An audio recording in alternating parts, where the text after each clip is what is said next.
Hello, Nakama, and welcome back to the Church of One Piece. I am your pastor, the One Piece Apologist, and today we will be reviewing Chapter 19, Devil Fruit. I love that Luffy's, helping that hippo brush his teeth, help that hippo maintain good dental hygiene.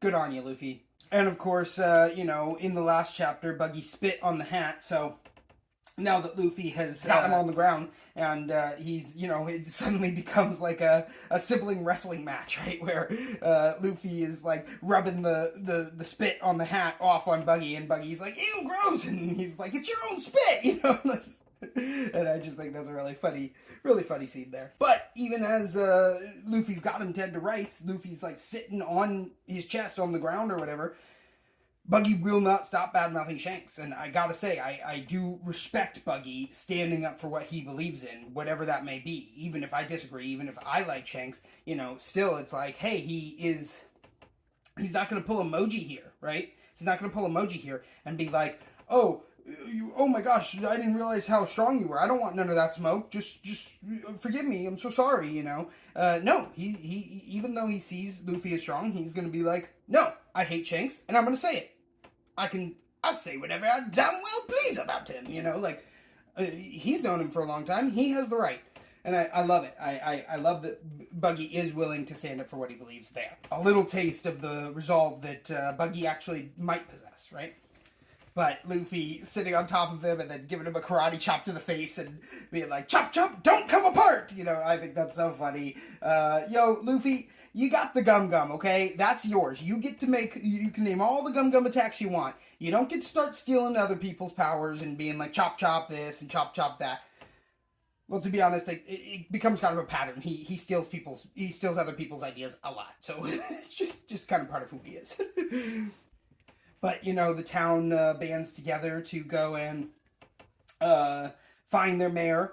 Mayor still has not come back, and Shushu has come back and all that, and so the town is worried. One guy's gonna go by himself, but then the town kind of is like, no, like, you'll get hurt too. We gotta all go together.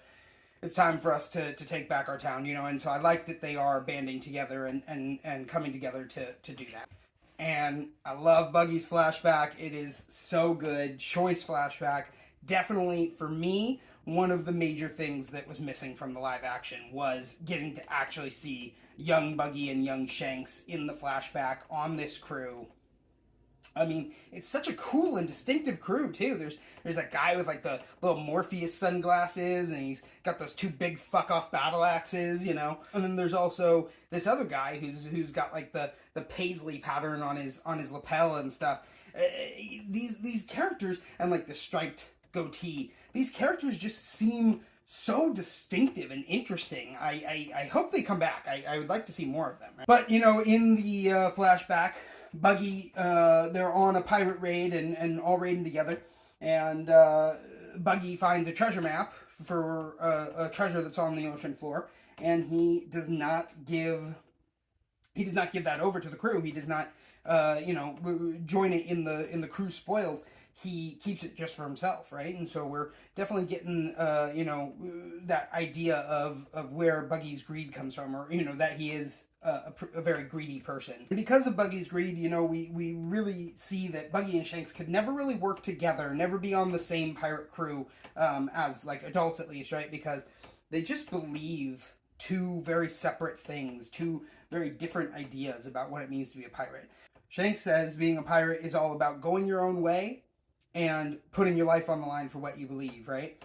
And it's like, those two things just don't register about you. He's like, no, that's a foreign concept. I don't understand why you would even think that.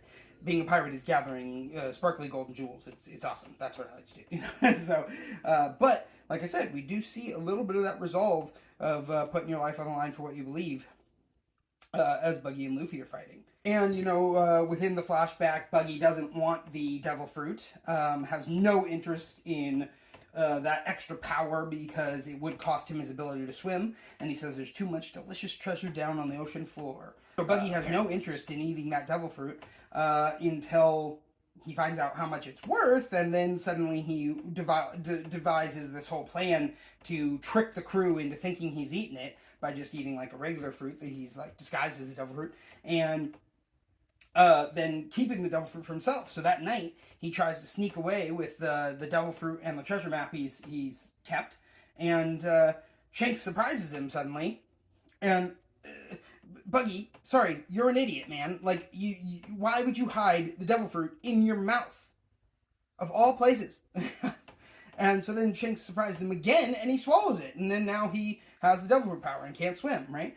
But, so interesting, the map goes overboard too, and so then Buggy immediately jumps overboard trying to get the map. Obviously has not registered yet that he just ate a devil fruit and can no longer swim. And so then he starts to sink, and Shanks, no hesitation, jumps in after his friend, saves his life. And yet, for some reason, Buggy is still mad at Shanks. Just for missing out on that treasure, just for losing his ability to swim? I don't think so. There's got to be something more here. We'll have to watch and find out. So finally, we get back out of the flashback, and we see, Buggy is talking about his treasure and how much it means to him, and then he flies off away from Luffy suddenly because he sees Nami, who's carrying a big bag of his treasure. He's like, no, you don't steal from Buggy the Clown. I'm gonna go get this person. But I don't know. I think maybe he should be paying a little more attention to Luffy. We'll have to tune in next time to find out how the battle between them ends. But until then, this has been the review for Chapter 19, Devil Fruit. And as always, One Piece be with you.